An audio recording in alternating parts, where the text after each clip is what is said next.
de toute mon histoire, il y a quelque chose qui m'a toujours intéressé, c'est de comprendre comment les choses marchaient.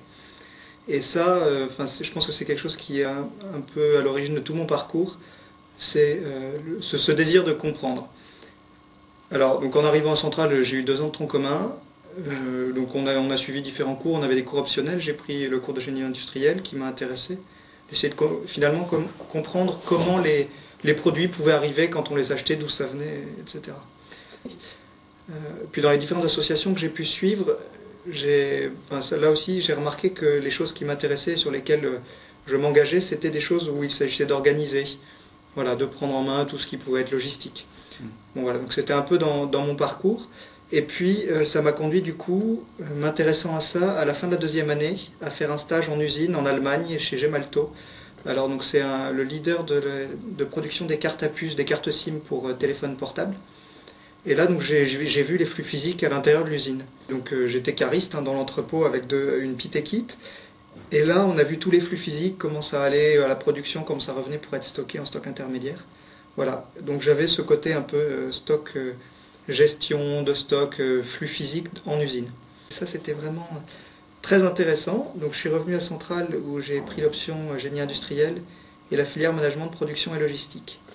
Donc parce que j'étais intéressé par la supply chain au vu de mon parcours.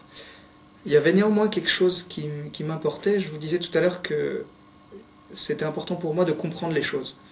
Et tout ce qu'on pouvait voir en logistique, pendant les cours à Centrale, ça expliquait le fonctionnement, etc., mais pas le pourquoi des choses, et pourquoi les modèles étaient comme ça, pourquoi est-ce qu'on serait approvisionné de telle ou telle manière. Et du coup, je me suis intéressé au master, parce que je ne connaissais pas du tout la recherche, je ne connaissais pas ce monde-là, et ça m'intéressait de voir de quoi il était fait, et parce que je voulais acquérir une réelle expertise pour comprendre comment ça fonctionnait, et pour pouvoir apporter quelque chose de concret, en plus simplement d'une tête bien faite. Voilà, une tête bien faite, mais avec des connaissances en plus, et qui puisse être appliquée.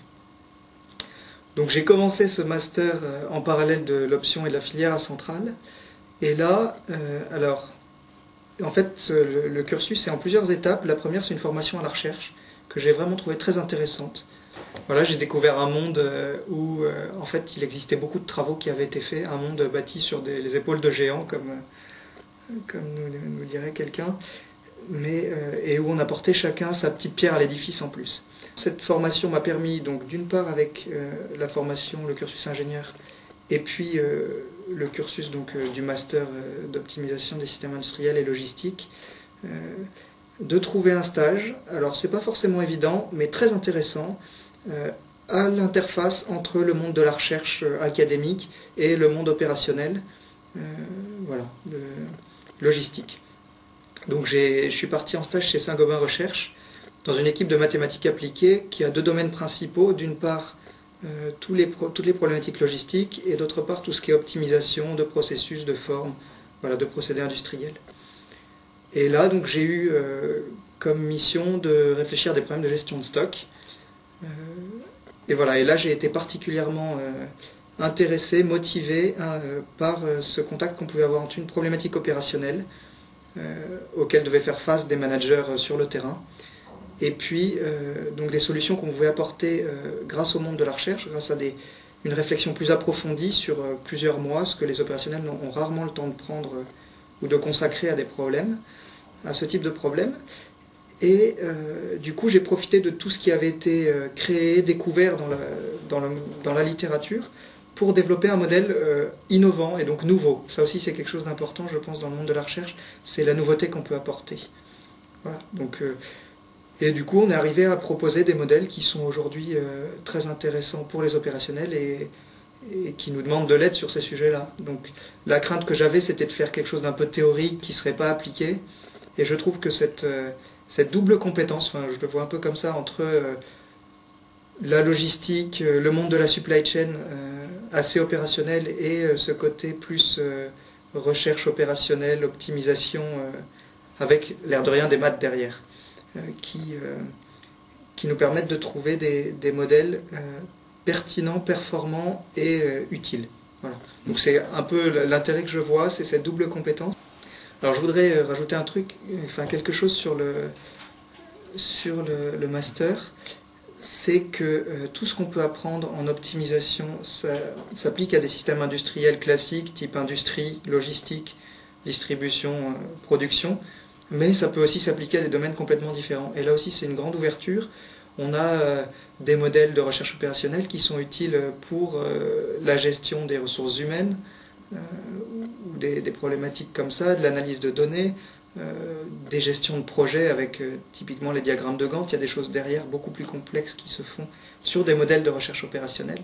Voilà, finalement ça touche des domaines assez larges de l'entreprise et c'est une compétence qui peut être valorisée plus tard en dehors de la logistique si on veut évoluer. Et maintenant, tu fais quoi? Enfin, est-ce que tu veux parler une fois maintenant, t'es positionné, t'as terminé, tu viens de terminer à la fois le master et ton diplôme d'ingénieur. Le futur, c'est quoi? Alors, le futur, et comment ça se relie avec la fin de tes études? Enfin, comment tout ça s'enchaîne? Alors, Saint-Gobain m'a proposé de continuer chez eux dans leur équipe de recherche opérationnelle, donc en mathématiques appliquées. Alors, une des responsabilités que j'aurai, c'est la poursuite de l'étude sur laquelle j'ai travaillé pendant mon stage, donc de gestion de stock avec Point P, donc qui est une de leurs enseignes de distribution.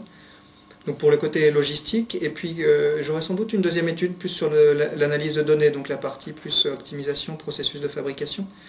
Et là, c'est aussi une ouverture à un autre monde que je ne connais pas encore, mais voilà, qui m'intéresse beaucoup, et je trouve que cette ouverture qu'on me donne dès le début de mon entrée dans l'entreprise est un signe assez positif de l'intégration et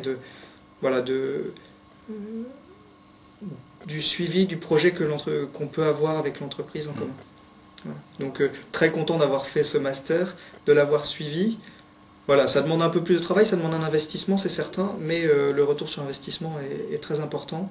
Et je voudrais ajouter quelque chose, ce sont des compétences très rares aujourd'hui, des gens qui ont des doubles compétences entre logistique, opérationnelle et plus des mathématiques appliquées, de la recherche opérationnelle. Ce sont des compétences très recherchées par les entreprises. Et j'ai eu aucun mal à trouver un stage, j'ai eu beaucoup de propositions très sérieuses et très intéressantes.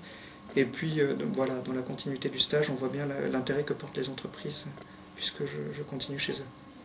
Super, et tu vois, j'ai pas eu beaucoup besoin de te relancer.